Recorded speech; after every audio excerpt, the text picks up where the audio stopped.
الحمد للہ رب العالمین۔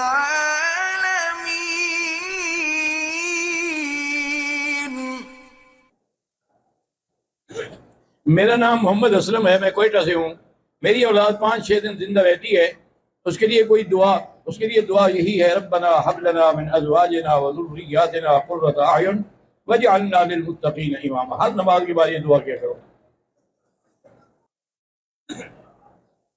لیکن اس کی بیماری کی وجہ سے عورت طلاق کے 8 ماہ بعد ایک ہی گھر میں الگ کمرہ میں وہ رہتے ہیں، اس کو وہ کھانا وغیرہ بھی دیتی ہے، ایسا عورت کر تو سکتی ہے۔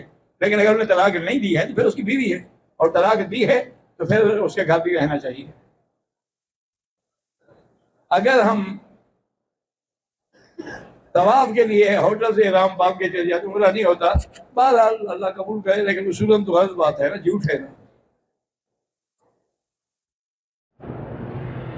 میرے گھر میں کبھی کبھی چوری پیسے کی ہوتی ہے، کبھی میٹیریل کی، لیکن پکڑا کوئی نہیں جانتا۔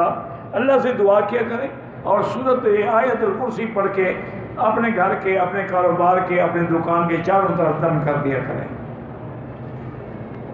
پھر چور نہیں آئے گا۔ ایک دفعہ حضور پاک نے حدیث ہے یہ، سیدنا ابی ہریرہ سے فرمایا کہ یہ صدقے کی کھجوریں ہیں، رات کو تم نے پہلا دینا ہے، اس کا حفاظت کرنی ہے۔ انہوں نے کہا ٹھیک ہے۔ اب رات کو حفاظت کر رہے تھے تو شیطان جو ہے نا کہ انسان کی شکل میں آیا اور کھجوریں اٹھانے لگا، حضرت ابو ہریرہ نے پکڑ لیا۔ وہ رونے لگ گیا، وہ چھوٹے بچے ہیں، بھوکے مر رہے ہیں، میں نے غلطی کی ہے، آئندہ نہیں کروں گا، آپ نے چھوڑ دیا۔ جب صبح کی نماز میں آئے تو حضور نے فرمایا ما فعل اسیرک البارحہ، اور تیرے قیدی نے رات کیا کیا؟ انہوں نے کہا حضور آیا تو میں نے فرمایا وہ تو شیطان تھا۔ دوسری رات میں آپ نے کہا اچھا آج میں اس کو نہیں چھوڑوں گا۔ دوسری رات وہ آیا، آپ نے پھر پکڑ لیا، اور نے پھر جناب رو گیا۔ تو ابو ہریرہ کا دل نرم تھا، انہوں نے کہا اچھا آج بھی چھوڑ دو، پھر چوری نہ کرنا۔ نہیں، صبح حضور نے پوچھا اچھا آج رات کیا ہوا؟ انہوں نے کہا حضور وہ پھر آیا تھا، اور میں اب بھی آئے گا۔ تیسری رات جب وہ آیا تو حضرت ابو ہریرہ فرماتے ہیں کہ میں نے فیصلہ کر لیا کہ آج کبھی نہیں چھوڑوں گا، کچھ کر لے، روئے پیٹے مر جائے، میں نے اس کو باندھ لیا۔ انہوں نے کہا اچھا ابو ہریرہ ایک بات سنو، میں تمہیں ایک عمل بتاتا ہوں، ایک وظیفہ بتاتا ہوں، اگر پڑھ لیا کرو تو تمہارا مال کبھی چوری نہیں ہوگا، پھر تو چھوڑ دو گے؟ میں نے کہا پھر تو چھوڑ دو گا۔ انہوں نے کہا بس آیت الکرسی پڑھ کے دم کر دیا کرو، تمہارا مال کبھی چوری نہیں ہوگا۔ صبح جب آیا حضور نے پوچھا اچھا ما فعل اسیرک البارحہ، تمہارے قیدی کا کیا حال ہے بھائی؟ انہوں نے کہا حضور آیا تھا رات، میں نے پھر پکڑ لیا، اسے مجھے یہ فرمایا ان الکذوب قد یصدق، جھوٹا بھی کبھی سچ بولتا ہے تو شیطان جھوٹا لیکن بولا سچ ہے اس نے۔ تو یہ آیت الکرسی اتنی بڑی نعمت ہے کہ آدمی چلتے ہوئے اپنے گھر کے باہر سے حصار قائم کر دے، الحمدللہ محفوظ ہو جاتا ہے۔